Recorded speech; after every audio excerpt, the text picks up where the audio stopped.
রান্না করব লাউ শাক।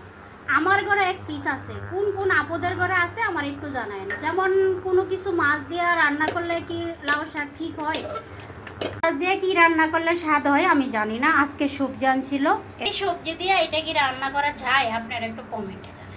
প্রত্যেক পুরুষের মাথার ভিতরে ঘিলো আছে কিনা জানি না। যেমন আমার ঘরে এক পিস আছে, যে কোনো মাছ দিয়ে যে কোনো তরকারি রান্না করলে মাছ হলেই চলে রান্না করা, আর স্বাদ না হলে তো মেয়েদের দোষ।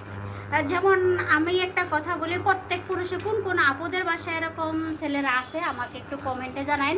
তাদের কি কি করা উচিত, ব্লেজার পরাইয়া লুঙ্গি পরাইয়া রাস্তাত নামাই দিতে হবে, তাহলে বুঝতে পারবো যে কেউ হাসাহাসি করে কিনা, কেমন হয়েছে, ম্যাচ হয়েছে কিনা। তবে মেয়েদের এরকম একটা কিছু পড়ে যে যে কোনো মাছ দিয়ে সব তরকারি রান্না করা যায় যায় না। যেমন আমার ঘরে আছে, প্রত্যেক ভাবিদের ঘরে আছে, অবশ্যই আছে। কোনোদিনও আমার হাজব্যান্ড জানে না যে কোন তরকারি দিয়ে কোন মাছ দিয়ে রান্না করলে স্বাদ হবে। করার কিছু নেই, রান্না করতেছে আজকে, দেখা যাক কেমন হয়। আর সবাই ভালো থাকে। আজকে নিকাত বলবো তরকারি ভালো হয়েছে না, কারণ মাছ ভালো না তরকারি ভালো হবে কীভাবে। আমার হাতে কি জাত আছে, তার জন্য ভালো হওয়ার জন্য আমি কিছু শুটকি দিলাম। আপনারা আপুরা এরকমটাই করেন। সবসময় তো আর চিংড়ি মাছ, লাডি মাছ এরকম ভালো মাছ থাকে না, তাই রান্না করেই ফেললাম। সবাই ভালো।